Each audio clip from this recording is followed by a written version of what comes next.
Hello guys, welcome to Tutorly. So, in today's video, I'm gonna show you exactly how to remove applied effect from video in CapCut on PC. This is useful when you're editing and you realize an effect no longer fits the look you want, or you simply want to go back to the original clean version of your clip. If you've added something like a filter, a blur, or a sharpening effect to your footage, and then decided it makes the video look too distracting, too heavy, or just not as clean as you wanted, don't worry. In CapCut on PC, removing that effect is usually very simple. The good thing is that you don't have to start your project again or re-import your video. You can remove the effect directly from the timeline or from the clip settings. There are two easy ways to do it, and the right method depends on how the effect was originally added to your project. So, before deleting anything, it's important to quickly check where the effect is located. This helps you avoid changing the wrong clip or removing something you still want to keep.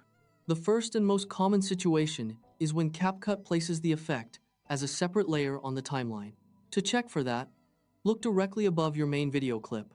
If you see a purple asset block there, that purple bar is the effect you applied. This usually happens when you drag an effect from the effects panel and drop it onto the timeline as its own layer. Go ahead and click on that purple bar once so it becomes selected. You'll know it's selected when you see it highlighted with a white border. Once it's selected, press the Delete key or the Backspace key on your keyboard. Make sure you select only the purple effect layer and not your actual video clip, because the goal is to remove the effect, not the footage. As soon as you do that, the effect is removed instantly, and your video returns to its normal appearance. This is the fastest method, and it's usually the one you'll use most often. It works well for effects like blur, glow, shake, sharpen, vintage filters, and other timeline-based effects that appear above your footage. Now there's a second possibility.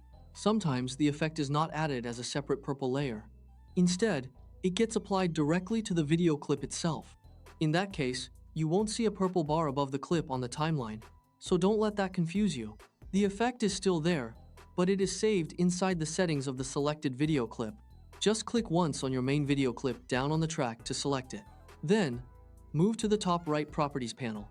From there, open the Video menu and click on the Effects tab. This is where CapCut keeps clip-based effects, so it's the place to check when nothing appears as a separate layer on the timeline. This section shows you the effects that are currently active on that selected clip. Once you're in that list, find the effect you want to remove.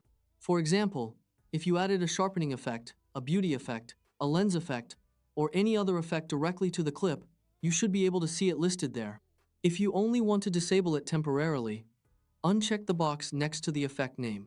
That turns it off without fully deleting it, which can be helpful if you want to compare the before and after look. This is a useful editing habit because sometimes an effect may look too strong at first, but after comparing it, you may decide to lower it instead of removing it completely. If you know you don't want it anymore, click the small trash can icon instead to delete it completely. This removes the effect from that clip, so it will no longer affect the video. Use this option when you're sure the effect is not needed and you want to keep your project cleaner and easier to manage. And that's it.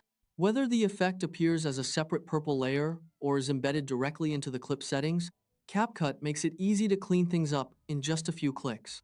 The key is knowing where to look first, because effects can be added in more than one way. Once the effect is gone, your clip will look clean and normal again, and you're ready to keep editing. From here, you can continue adjusting your video, add a different effect, or leave the footage natural if that gives you the best result.